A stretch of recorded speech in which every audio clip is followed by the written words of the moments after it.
The things we carry through life, people, memories, beliefs, and experiences often shape who we become. This is Transitional Objects.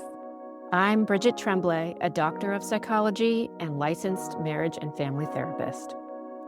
And I'm Laura Walton, a licensed marriage and family therapist.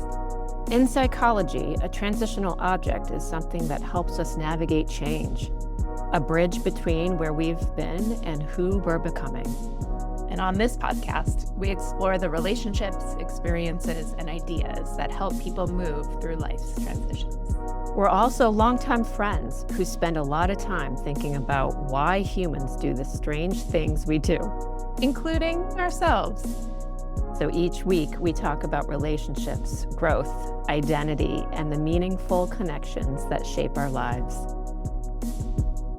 Welcome back to another episode of Transitional Objects. We're here with another guest today. Brandon Nappi is here to talk with us, and I'm very excited about this conversation. Thank you for being here today, Brandon. Thanks so much for having me. Yeah. Can you just tell us a little bit and tell our listeners a little bit about who you are and what it is that you do? Sure. When you first asked that question, I think it's gardening season. So I'm a gardener. I'm a dad to cats, 3 Siberian cats and 2 young adult daughters and a partner. Professionally, I've spent most of my career over just about 20 years leading retreats and teaching meditation and mindfulness. I've been a spiritual guide. I've been a hospital chaplain. I've worked one-on-one with folks. I've spoken in a variety of contexts on leadership and spirituality to nonprofits and Fortune 50 companies. I've worked with celebrities and elite athletes, and I've done some work in jails as well, working with folks who are incarcerated and really struggling to make change in their lives. Mostly, I just treasure walking with people through the depths of life's challenges to the mountaintops of life's joys and everything in between. I've always just been really curious about people.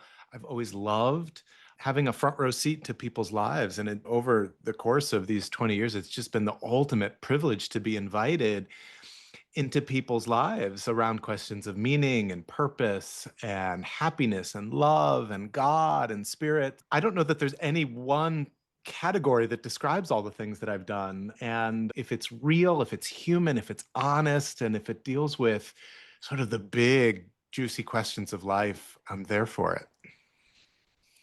Yeah, you're speaking our language. Yeah, that's such a great answer. Yeah. With that question, who are you or what do you do? I find that such a hard question. And I think a lot of what I'm interested in too falls under the category of what you just described. And I always struggle with, how do you define that? I don't really know how. Because I suspect if you were to describe yourself as a therapist, it wouldn't be wrong, but it might also be too small of a category, Yes. right? To describe how expansive your work is. And likewise, we used to have words like shaman or priest or priestess or minister. Each tradition has its own kind of word for this, and we've lost touch with some of that ancient language. And I suspect that at the end of the day, I'm happy that no one word does it, because then I suspect I'd use it. I'd get lazy and say, oh, I'm an X or I'm a Y. And so I have to do this little dance to describe all the different pieces, and each are as important as the other, right? The fact that I'm in the garden, I don't know, 10 or 15 hours a week this time of year. I need you to know that about me. That's as important as my credentials or where I went to school, or the fact that I could disappear into a monastery for days or weeks at a time. Like all that stuff matters. Yeah, it does. And it gets lost easily. And so you're talking about your garden and you're in the Northeast. So I'm assuming that there are these seasons, as we have truly outside and also seasons of who we are, right? And so hearing you say, I spend 10 to 15, maybe even plus hours a week in the garden, I'm going to go out on a limb here and ask, is this part of your spiritual practice for you? Oh, I love that you've asked me this question because it makes me so happy to talk about the garden when I'm not in the garden, right? This Yes, is what yes, we yes, do yes, as yes. gardeners. I believe that everything is spiritual. Either everything is spiritual or nothing is. Someone said this. It's hard to name exactly who. If you go online, you'll get 10 different answers. Everything is spiritual or nothing is spiritual. Life itself is sacred, which means we reverence everything. But there are some particular moments, activities, rituals in my life that bring to light the sacredness of everything and of all places. And the garden certainly is one of them. And one of the great lessons of the garden is that paradox is everything. We have to be equally comfortable with life as we are with death in the garden, right? Because the rather disappointing realization that I had when I started gardening, this was only about 6 years ago when I began. I thought it was just all rainbows and butterflies. Literally, it was all the beautiful things and none of the bad things. But of course, things die. Of course, you kill things, sometimes inadvertently, sometimes because you need to, because something is taking over, sometimes because the poison ivy is is harmful to you or your family, even though it's native, right? And so the garden is this ongoing teacher and sometimes a really cruel teacher about what it means to hold the paradox of life. And I believe that all of it's sacred, but there are parts of it that are really, really difficult to accept, like when this beloved plant doesn't bloom like I thought it would. It's just not happy here in Connecticut. It might be happy in Georgia, but it's not Yes. happy here in Connecticut, especially with the kind of winter we just had. I suspect Oh, that you in Maine could appreciate this, right? The yes, yes, winters can yes. really be tough. And to learn to relinquish and let go, maybe not as conscious but unconscious wish and hope and dream for this to look a certain way, right? I was going to say we approach it. I don't know how others approach it. I approach so many things in life with a kind of insidious pathological need for control. And of course, the garden, like anything, really will teach you that control is an illusion, that these ideas of perfection are simply fallacies, they're Mhm. constructions. And the sooner we can let go of these ideas of perfection, the happier we are, and actually, the more beautiful we find the world. So, this plant that I'm looking at right now, like my butterfly bush just outside the window, it's not quite the way I would like it to look. Something is eating it, nibbling away at it, and it's not symmetrical, and it's got some brown leaves. But I've lived with this plant long enough to know that it's going to do its best nonetheless, and it's going to produce these beautiful flowers. And even though it doesn't meet my idea of perfection, it's quite beautiful when I can let go of those ideas. Thich Nhat Hanh, one of my spiritual mentors, a great Vietnamese Zen teacher, he's famous for saying, it's your idea of happiness that prevents you from being happy. My garden teaches me this all the time, and I need this lesson every day. No, it is the ultimate teacher. Yeah, I love that. Is that true for you too, Bridget, and your Oh, plants? I You plant mean, your own yeah, because if you know me, I have a certain disposition that I'm working on plants? relinquishing and letting go and embracing and honoring and losing that need or perceived need to control and to have things look perfect. And so I think that I'm starting to tell my part of my brain, there's actually beauty in death. There's beauty in things that may not look a certain way because of course that is evolution. It's the evolution, and we're talking plants. It's the evolution of a root. It's an evolution of a bloom. It's an evolution of a tree or a sprig or whatever. So it's all of the phases of a plant. Yes, the pretty petals on a dahlia. It's oh yeah, but eventually there's going to be a season of that dahlia that is no longer. And so how to appreciate that just as much as the bloom. That's what I'm working Uh, on. oh, Bridget, you used the D word, Oh, oh God. dahlia. The Oh yeah, dahlia is the dahlia. holy grail of I my mean, garden, and I'm just so bad at growing them. Like I'm fine. I give myself a solid B plus, an A minus at growing most things, but dahlias just seem mhm. to The tubers. evade me. Yeah, the tubers. I Yeah. probably overwater them. But the reminder here for me is that it's okay to keep learning. At one point in my life, I would feel lots of shame for not having learned these lessons around perfectionism and acceptance and letting go of control. And I'm finding after all these years, I will probably on my deathbed be learning these lessons and I'll still be trying to control and I'll still be needing to surrender. And that's actually okay, right? This illusion of a finish line where we're Mhm. fully realized, totally evolved is another one of those illusions, right? And so we just keep Yes. showing up and trying our best. You remind me of Carl Maslow, right? The self-actualization, the tippy top of the hierarchy of needs. It's not this one. Oh, you made it. So what's the next tier? And the top tier is self-actualization. And and it's like this kind of, I don't know if it's like a myth or there's only just this 1% of the population that actually reach it. But but what is that? Who does that? Who gets to get that? Right? So anyway, that's when I heard you say actualized, I thought of this kind of framework. And of course, we can get lost in framework too. Yeah.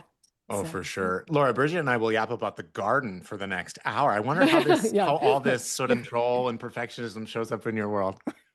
Oh, thanks for turning on me. Yeah, yeah. Yeah, it's a practice for me forever. And I was going to comment on what Bridget just said of like that tip top of self-actualization of what does that even look like? What does that mean if we're there? How do we know we're there? Like all these maybe defining factors of that are these questions that maybe I'll just speaking for myself. I don't necessarily consider, even though a lot of my life and my day could say maybe I'm trying to perfect the thing, whatever the thing is. There's a lot Yeah. of like energy directed towards trying to perfect something or complete something. And I recently had somebody ask me, I can't remember the exact word she used, but something like, how do you know when you're there? I'm like, that's a good question. Uh, I don't know when I'm there. So that means uh, this could go forever. And so what am I really trying to do here? yeah. That was a recent kind of interruption, I think, to that Mm. process of perfection that's come up for me. And I've been sitting with that. How How do beautiful, because like at the end of the day, and this is maybe the Zen influence in my life speaking, but part of the Zen realization is there's in fact no there there. There's no magic finish line, and there's growth is infinitely possible. No matter how much you've grown, there's always more to grow. And yet, this desire to want to know and to want to measure and evaluate is also very human and understandable. And I think the only measurement really is love and compassion. Mm. I think that's really the true measure of growth in life. We could talk about acceptance, but I think it's all simply a function of compassion for ourselves and for others. The Dalai Lama said, my religion is love. If you really want to understand the root teaching of my own tradition, Christianity, you understand that the true teaching of Jesus is love. Everything else is just a kind of riff, a kind of explanation of what does it mean to be connected to love so profoundly that it becomes a complete way of life, right? It Mm. becomes who you are, becomes how you relate to one another, how you relate to the planet, the basis of everything. And the way that I understand that, at least, is with that love comes this lack of judgment on thing, whether we're judging them as good or bad, but this lack of judgment or labeling maybe on anything. And so if that's the case, then my mind is spinning in circles here. If that's the case, then how is there even a self-actualization, again, to come back to that? Because then we'd have to label something as being that or not being that. Mm, I just really confuse myself with that. Yeah, you've described a really beautiful paradox. The Buddhist tradition has really specific language for this. Christianity will also label this as well, but doesn't have such nice, tidy categories. The Buddhist tradition will talk about the ultimate and the relative. So ultimately, yes, right? There's no nothing worth labeling. There's no good and evil, but in the relative, these sorts of judgments can be situationally helpful when we're talking about danger and safety, for example, right? So we get down in the weeds, like walking into traffic, right? We don't let our children walk into traffic, right? And holding both the ultimate and the relative can be one of the most heart-stretching things that we can do. But to your point, oh my gosh, we walk through life obsessed with judgment, constantly categorizing, constantly auditing ourselves, other people, what they wear, what they look like, what they say, what status they have, what their profession is. Oh my gosh, this is the very definition of suffering. And we do it all day long, most of us. And this is really, at least in my life, where a spiritual practice like meditation has become so helpful, because it's helped me to observe my thoughts and judgments, of which there are many, and realize that most of it is actually not true. And I've spent so much time believing it as fact, when in fact it's not even reality. Yes, I know. And it's so everywhere. Oh, More than ever, I feel, right?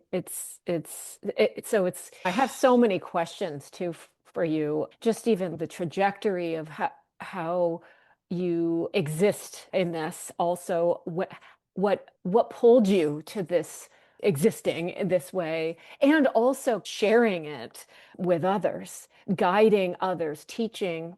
And I hope I'm using the right words. Here I am, like judging my word choice. It's and going back to what you're saying about love and compassion and purpose, something tells me that that is what leads you, guides you into this.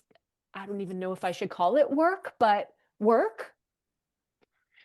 yeah, thank you for asking the question with such care. Yeah, all the words will be needed, because none of them are sufficient, right? And so we'll throw Right. as many words at them, at the Yes. situation, as possible. I think I would come to the word longing, Mm. that I became aware of when I was a teenager, longing to be of service to people. I can remember a very, what was in the 70s and 80s, a very ordinary and traditional Catholic upbringing, but traditional not in the conservative sense, but the traditional in that it was what everyone did. In Mm. my little second generation Italian American family, we all went to church. No one, at least to an outside observer, seemed terribly spiritual. We didn't pray at home. We didn't meditate. We didn't read the Bible. But I can remember sitting in church one day and hearing Jesus, the story about the Good Samaritan. Jesus, this Mhm. radical story about that Jesus told about caring for someone who was injured, and a story about both neglect and showing up and caring for someone who was wounded. And I Mhm. can remember a kind of having a moment of awakening. Something stirred in me. And at that very moment began longing for the kind of life that Jesus was describing, one that was responsive to the suffering of other people. And I remember looking around. I couldn't have been much more than 8 or 9 or 10, thinking, this has just changed my life. This will change all of our lives. This will change how we structure society. This invitation to care for one another, if we all really heeded it with all of our courage and strength and resources. And I remember looking around, and everyone looked bored and uninterested, as many folks often do in in church gatherings. And I remember feeling really disappointed. I don't know, maybe I missed something, or maybe I didn't miss something, and everyone else was missing something. I didn't know. I was confused, but I knew that I needed to follow that longing. I went on in college to study theology and medieval mysticism and Italian poetry. And after college, I went on and joined the seminary. So I was studying to be a Roman Catholic priest once upon a time. Left that because I also felt a longing to be married and to be a partner. And so I went out on a blind date and we got married. And 26 years later, we have two beautiful daughters and three cats and a Wow. cottage garden. So, Oh my gosh. Yes. but that longing to walk with others Mm. through their moments of suffering really persisted. So I went on to divinity school, went on to study Buddhism and Christianity. I began leading retreats when I was around 25. And gosh, after 20 years, I've probably led over 1,000 retreats. I don't know what I was saying in 2000 when I started these retreats, but I've just been really, really touched by the vulnerability and the courage of people to show up and to name their suffering and to honor this longing for a more connected way of living, a more compassionate way of living, a way of living that's grounded not in supremacy culture and capitalism and competition and striving, but one that's really grounded in love and compassion. And so the universe and God has brought me a lot of people who are eager to do this inner work because, of course, the crazy world that we live in now is created by the kind of turmoil that we find on the inside, and we can heal our outer world by first bringing some healing and awareness to the inner world. I went on to create a nonprofit, Copper Beach Institute, which focused on contemplative practices, which lived for about 15 years, and then came to Yale Divinity School, where I teach now and where I lead programs for emerging spiritual leaders and established spiritual leaders to help them lead more effectively, more gracefully in a world that is aching, gosh, seems to have gone off the rails in what sometimes feels like Yes. a dumpster fire. So that's my long answer to your beautiful question. Oh no, that's you answer these questions so gracefully. Yeah, and your story is really captivating. What comes out to me here is the young you, right? The young 8, 9, 10, 7, whatever age you were at, to have such a profound, embodied like awakening or just like a knowing, which some, here we go with the words, but some may say or call that intuition.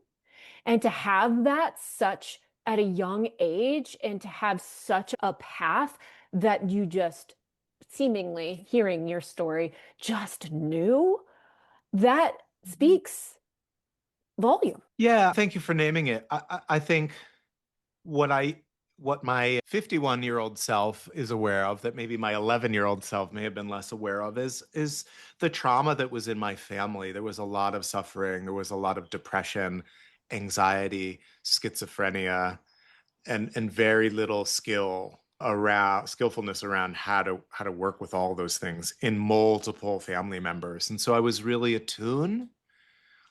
I was a natural caregiver. I was asked to be a caregiver, and I also had some natural skills in that area. And yeah, I was not scared of the pain of other people, which over time became this sort of key to then unlock my own suffering, which I was a little more scared of. Yeah, yeah, yeah. Some of us will come to our own pain first before they can get to other people, other people's pain to my own. This is how the universe seems to work, but at least it's how spirit worked in my own life, is that the trauma, the suffering, the mental illness that was just the kind of architecture of my early childhood was a paradox, right? It was painful. It was difficult to watch these adults around me suffer so deeply was incredibly difficult to hold. And it provided a way for me to understand my calling in life. I couldn't have one without the other, it seems. There are healthy ways to respond to that kind of childhood, and there are really unhealthy ways to respond. So part of adult life has been about how to integrate the suffering and the trauma and the mental illness of my childhood experience into increasingly, I hope, healthy ways of being of service in the world. Wow. Yeah. Wow. What I was curious about when you were telling that is maybe the awareness of and the ability to name what it is, what the problem is from people who might be seeking you out, the people who come to work with you? Are they able to articulate what what, at least through their perspective, what the problem is? What a great question. I don't know if I've ever been asked this question. Usually no, right? I suspect it's often the case for y'all when you're working with folks in session. No, the presenting issue is rarely the issue, right? It's, oh, my kid's driving me crazy, or my partner is driving me nuts, or my career, my weight, my body, whatever. And there's a couple of things I think are important to say about this. Number one of my biggest pet peeves and one of our greatest tendencies, either in mental health fields or certainly in spiritual and maybe in all helping professions, is the tendency to pathologize individuals for systemic problems. We have a culture that is predictably creating suffering, which individuals then think is their own fault. Now, we only wake up one person at a time, it's true. But the first thing I like to do with folks when I'm working with them one-on-one in sessions is just to say, of course you're feeling this way about your body, right? Billions of dollars are invested into making you feel shame about how you look and how you show up in the world. It's just one example, right? So that's always the first thing, is just sort of permission to feel and to normalize whatever suffering that we're feeling. And well, inevitably, we all have some responsibility in creating our lives. There are large systemic consumerist capitalistic forces underway that sort of produce the suffering that at this point is really predictable. The systems, we always like to say, the system's not broken, it's working exactly as intended, which is the problem. And then over time, as I work with folks, whether they be clients in session or my students at Yale, we start to develop a vocabulary of purpose, of spirituality, of a way of talking about the spiritual life and all of life, where folks can actually become a little bit more adept at naming what the challenge is. And as people get a little bit more articulate in using a spiritual vocabulary, they may begin to say things like, gosh, I've really lived without a conscious connection to my source. I've lived without asking deeper questions of transcendence. I've built my life around these rather superficial values that were handed on to me. And now I feel a kind of disconnection from myself. And I want to ask, what is my life for? I want healing for sure, right? I don't want to feel chronic anxiety or depression. But actually, even though anxiety or depression might have been what brought me to you, I actually realize I have a bigger question. What is the purpose of healing itself? Once I'm no longer feeling such intense spikes of anxiety, what's the purpose of my life? How do I want to share the limited amount of energy and time that I have? What's my purpose? And those are the questions that I'm really excited about exploring with people. And I think the assumption often is that I have to do this sort of alone. And so that's another sort of myth that I like to break open with people. We only live a spiritual life with other people. This is a completely new phenomenon in the history of humanity, that we would do any of this spiritual seeking alone, right? In the last 100 years, let's say, this would never have happened outside of communities. And that's part of the great challenge of our time, is that we're living such isolated lives. Yeah. That's a really interesting Yeah. thought there. I haven't ever, I don't think, considered that as far as in community. This sort of work is historically, that's how it's been done. It sounds, and that's how, therefore we might assume that's how it's maybe, this is probably a terrible term to use, but most effective or most helpful is within community. But that I think you're right. That tends to not be the way it's approached as much now. Systemically, and how do many work or exist, I know I'm using that word a lot, against, almost like in opposition of what the systemic culture, society is constructing for us. I can just, hearing you say that, I'm like, oh yes, yes. And then I'm like, but wait, back to that reality that we exist in. But how? And what a challenge that can be, and just even, and scary to think of, Oh, oh my God, now, okay, I can make these connections with anxiety or depression or whatever. And now I'm at a place in my body and mind where it's like, what is my purpose? And I yeah. do this and I have, and I do this. That requires trust in others and against a society that is, we're penalized, scrutinized to connect in those ways. So I hear you and I'm thinking, yes, what wonderful. But then I feel scared almost. Yeah. Like, wow, what a feat. Mhm. Yeah. Oh, thank you for just naming the raw and realness of what's coming up for you. Yes, no, I think that's right. And we have a lot of work to do around recreating communities where people where there's trust, where people Right. feel safe, where there's belonging. And there's no one solution for this, right? So one read of history is sort of like, hey, at one point we were religious, Mhm. and religion was where some of that community was found. And historically, those have also been communities that weren't safe for a variety of people, right? Sometimes not safe for women, not safe for queer people, not always safe for people of color, right? So there's no one golden age where we had it right. The real invitation here is to recreate or create communities based on the best of what we had, but without the worst of what we had. There's no easy way to do that. But I think if you look at Vivek Murthy's wonderful book that we're all talking about and have been for years now, we have to find ways of being together as humans. We evolved to be with one Mhm. another. I don't have any great answers here, but I the only way forward is together. And I'm quite sure that our healing will happen together with music, with art, with dance. It will Mhm. happen informally. It will happen in formal ways. We'll need all of the things. I think just watching what happened in the past couple of weeks in New York City around the Knicks Mhm. and in Connecticut, we're just close enough to feel like we have a front row seat, but far enough to feel like this is also not our thing.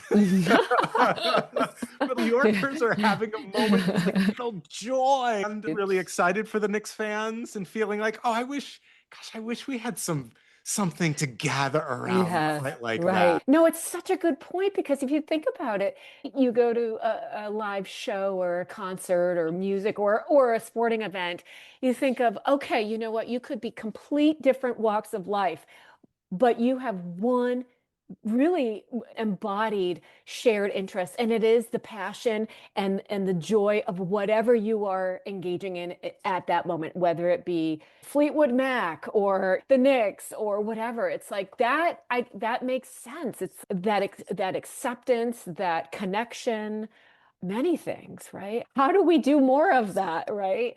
And It's a I really good think point. one important first step for me, and we talk about this a lot with my students in at Yale Divinity School.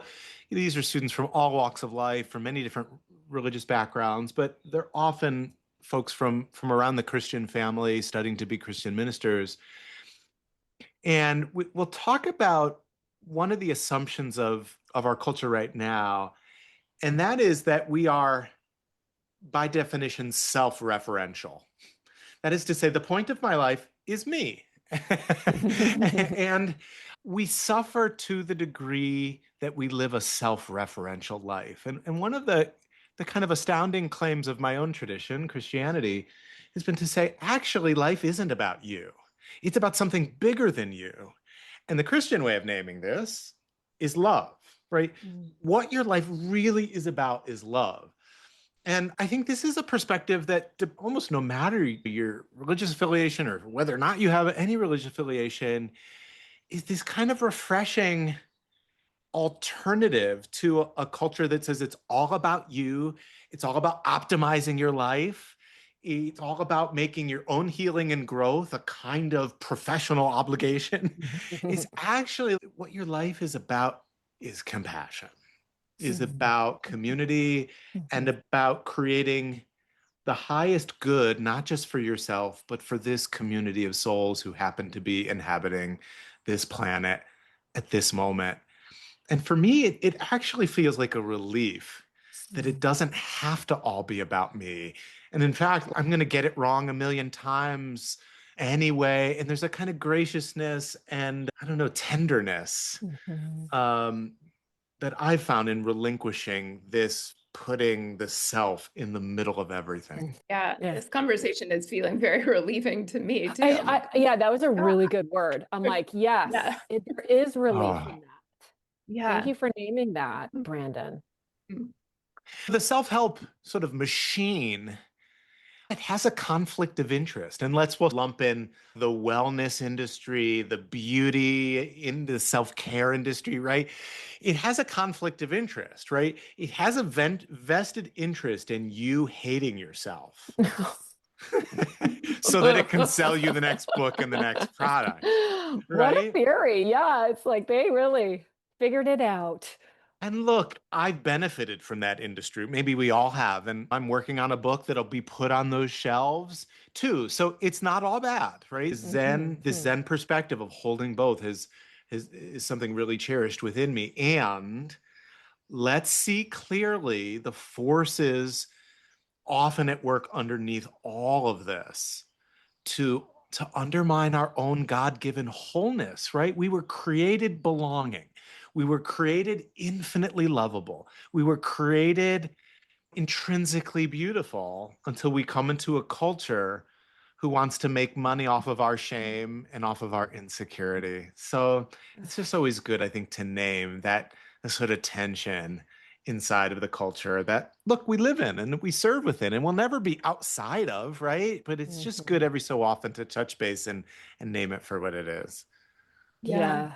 That makes me think I see this a lot on social media stuff and have been considering it a lot of just people using that term healing. Do this in your healing path or in your healing journey or whatever. And I'm often wondering, what are we all healing from? And why is there the presumed need, at least right now, for so much healing? I don't know the answer to that. Is that an industry? Yes. But yeah, is it because we've been taught that there's something wrong with us and we need to buy this product to fix it? It is pathological, isn't it? In one sense. And I think we all get it, right? And it comes from this natural place of, gosh, wanting to name and talk about our trauma. I suspect that at a certain point in history, not too long ago, we weren't talking about trauma. We weren't talking about our parts. We were, the mental illness and the bullies, abusers, and narcissists who are allowed to run our families, right? So the pendulum is just always swinging.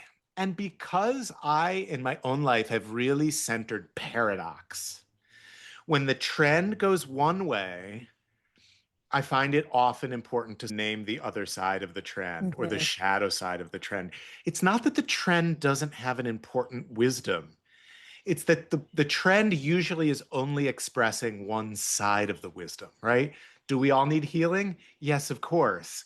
And we can become as addicted to healing as anything else we can be addicted to, right? So it's just about holding both. That yes, we're in complete need of healing and we're already whole just as we are. And every great spiritual tradition will name this paradox in its own way, right? Buddhism will say, you already have Buddha nature. But when you go into the Zen monastery, as I did, the abbot of the temple is going to say, sit your ass in the cushion and meditate for another 10 hours because you're not at enlightenment yet. Don't fool yourself, right? Both are true. My Christian tradition would say, you're made in the image of God. You're infinitely lovable, right? And you've missed the mark in 1,000 different ways, right? That's simply what sin means. Sin translates the Hebrew term it's an archery term, meaning you've missed the target. Bullseye. Yeah. We do it in a million different ways, and that's okay. Yes, I love that. The both are true. Yeah, and Catholicism, because I was raised in a strict Catholic family growing up, and Catholicism, the word sin, right? There was this reconciliation, and you have what you do, you go into a thing, like what are those standing boxes? A And confessional, yeah. yes, that's what they are, Brandon. And you confess. And this is a scary thing as a kiddo. You confess your sins. And what are sins? Things I'm using. You missed it. You didn't do it right. You screwed up. But also hearing you say, but that's what humans do. That's what makes us whole. Ah. To this Catholicism idea, or connection, I guess confessing your sins. What is the purpose of confessing sins if we are already whole and sins are what make us whole and Yeah. human? Yeah, at its best, the confessing of sins to anyone, to a friend, to a priest, to a therapist, is simply a way of naming our imperfection and allowing ourselves to be held tenderly by someone who loves us amid our imperfection. So it's a way of ritualizing receiving love and forgiveness from another. Having grown up Catholic, I actually had in general, a really beautiful experience of Catholicism. And I had this old priest once when I went in to confession, as I would do annually. He's probably 80 years old, recovering alcoholic, sweet, sweet man. And I confessed whatever I had done in that year. Who knows what I confessed? And he said, Brandon, what I want you to do for your penance, so part of Catholic confession experience, is I want you to sit in silence for an hour. I thought, oh boy, this is before I had really developed a meditation practice. I want you to sit in silence for an hour and simply meditate on how infinitely lovable you are. Oh, And this is what any good therapist will do. Will hold our imperfection and tell us it's okay, and tell us that we're infinitely lovable no matter what. The best of a confessional moment will do that. The worst of a confessional moment will simply reiterate your shame, your brokenness, and your unworthiness. My experience, I remember having to, so the penance usually would be to our fathers, a Hail Mary, maybe if I was lucky, get an act of contrition in there. But hearing your experience, I will say, I would sign up to do confession every week. I wouldn't to be held that way. Oh, Yeah, no, that's really nice to hear. as it goes, it's almost ubiquitous across religious traditions. Any tradition at its best will reveal this transcendent, wise truth that will change your life for the better. And every religious tradition at its worst will traumatize and will leave you disconnected and shameful. And this is why I've given my life in part to education, helping spiritual leaders, and especially emerging spiritual leaders within the Christian tradition, really understand the potential for harm and trauma, and to discover the most life-giving ways within this beautiful tradition that was handed on to us.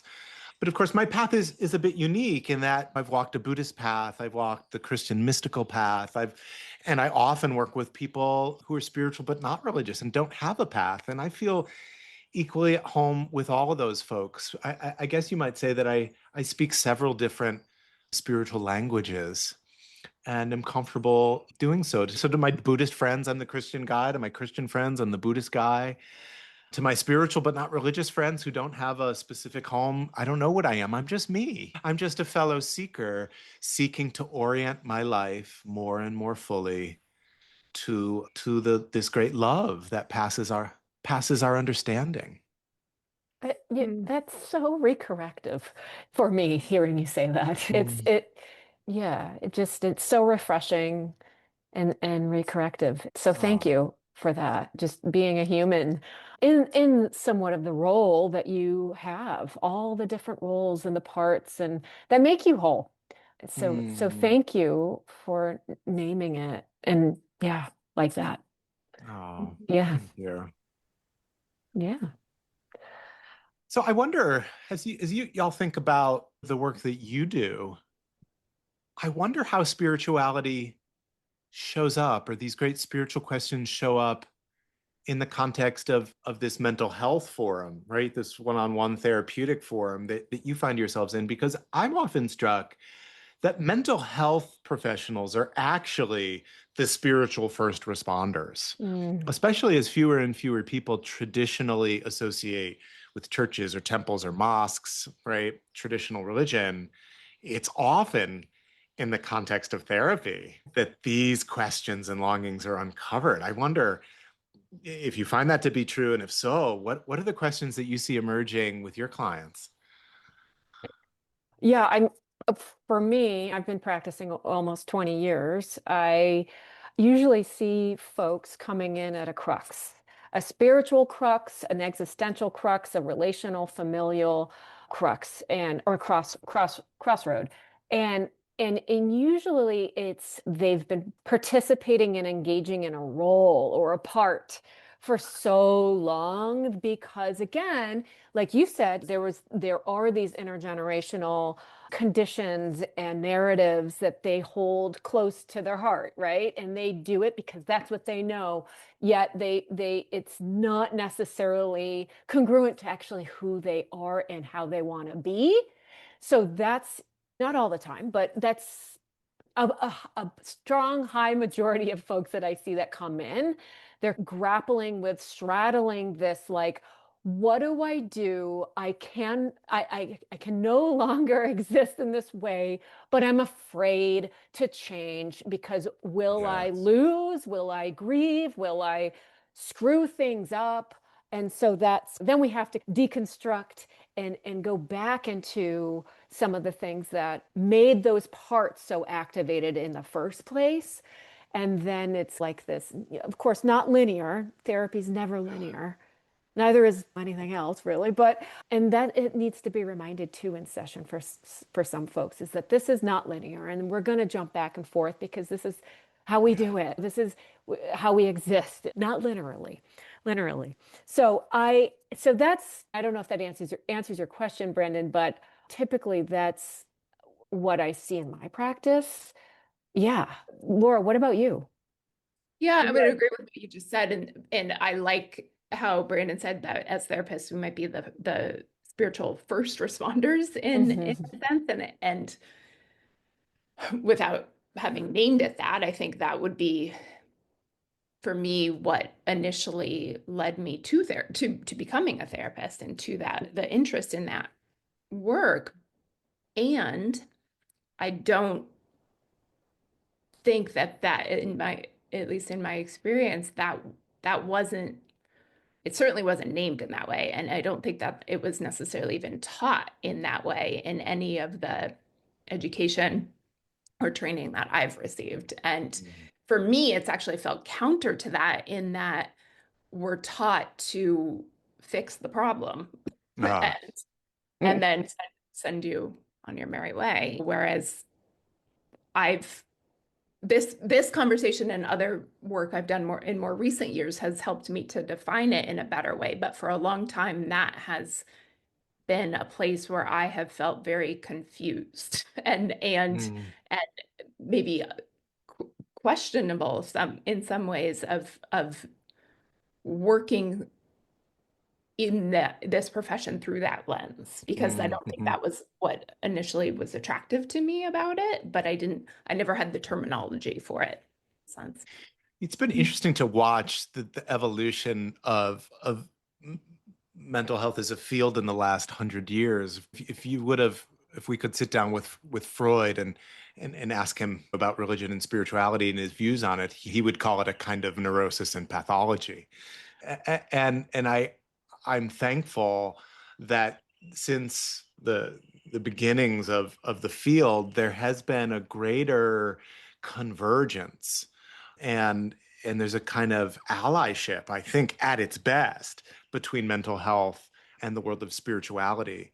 I think a big part of the role of mental health professionals these days, unfortunately and necessarily, has been to help folks deal with the trauma of various theology and religious practices that have not been quite so life-giving. So there's another piece of it as well. But again, we come back to this question of what is the healing for? right? It's, I don't know, if your house is on fire, like you want the firefighters to put out the house or put out the fire. And when folks come to you with this really acute mental health problem, they want the problem to go away. And as you do your wonderful work, I suspect these bigger questions emerge. Gosh, what is actually my life without intense anxiety for?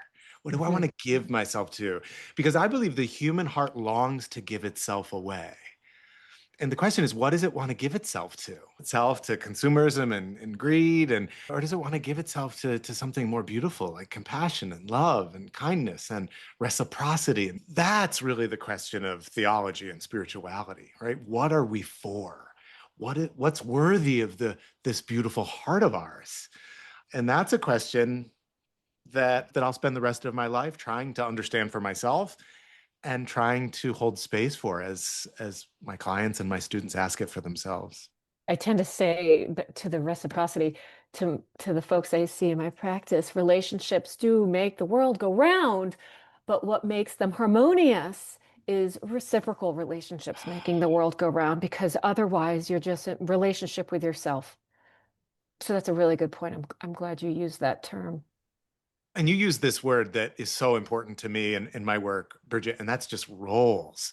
Roles we find ourselves playing are almost always too small, so limiting, right? What sacred work that you're doing is you're inviting people to imagine something different or bigger. Just different would be a relief, right? It's interesting you say roles, because sometimes this in the therapy room, of course, the therapeutic alliance needs to feel safe and it needs to be a good fit.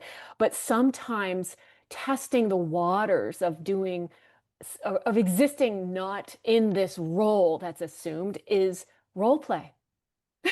So role playing to be someone that they more wholly want to be, that is not their assumed or presumed role. And that can be special work too. Oh, I always know that we're in a special moment when my own therapist says, "What would it be like if?" And I Yeah, think, right. okay, Yeah, here yeah. we go. Yeah. Are you ready to put on different shoes? Because it's safe in here to do that. I can hold you. Yeah, yeah. And also disclaimer, and I know Laura and I have said this before in the podcast, but I say it in my practice too, is we can't fix. Who are we to fix you? We don't fix, but we can help hold and we can witness. And I think that is the most powerful thing you can do, is witness someone in whatever state they may be in. Oh, it is the great gift, right? Of the witness that there's not necessarily even an expectation of anything in return. It's the great gift for me, as someone who's been in a kind of helping profession for years and years, to be able to sit with my therapist who really doesn't need anything from me and who can just sit there and offer me loving presence. It's such a gift. And not to expect anything in return. I pay my therapist, but how exquisitely generous to give your life to the compassionate witnessing of someone else's experience. It's transformational. It's been transformational for me. And to the degree that I can offer that to others, I hope I will offer that to others. I feel like that's my life's work. Yeah. Yeah. I can see it, I can feel it through the screen. Seriously. Yeah. No, this has been such a joy. I'm just looking at the time. I wish I had another hour. Yeah. But it's been enlightening and wonderful getting to know you and just how you exist in the world and in relationship and with others. So thank you. Yeah, thank you. And I'm curious for myself, and maybe somebody listening is too, but if anybody wanted to hear your perspectives on various things, is there anywhere where that can be found? Yeah, the easiest way to find me is on Instagram. I'm also on Facebook, but Instagram's the best way to find me at brandon.nappi. I show up a few times a week and just talk about the things that are near and dear to my heart. And I'm really accessible there. I love questions. I love when folks check in, and I love spiritual conversations like this. I hope folks will find me there. Yeah. Thank you. Thank you for sharing that and for being here. Yeah, and thank you for what you do. These conversations are really, really important. And I know sometimes these as a podcaster myself, these can feel like little seeds we plant, and many of the seeds we never see really germinate. But I hope y'all will trust that these seeds are bearing beautiful fruit out in the world. The world is aching in so many ways, and these are the kind of conversations that they need. So thank you for giving your life's work to this so selflessly. I see what you did there. We started with seeds and plants, and we're going to end with seeds and plants. I think that's full circle. I love a full circle. Much of life isn't full circle, but when we can make it that way, it makes my heart happy. I mean, Bridget has a full circle tattooed on her arm. I do. I do. And fun fact, this is over 20 years, so many years ago. Laura was with me in Los Angeles while I got that. Yeah. So, amazing. Yeah. So we're going to leave it to the blooms. We're going to leave it to the plants, and let it germinate, and then harvest, and then die off, because that's the cycle. That's the cycle. Yeah. Okay. Thank you. Yeah. Thanks for spending some time with us on Transitional Objects. If something in today's conversation resonated with you, consider following the show or sharing it with someone who might appreciate it too. You can also find episode notes and resources in the show description. Until next time, take care of yourselves and each other.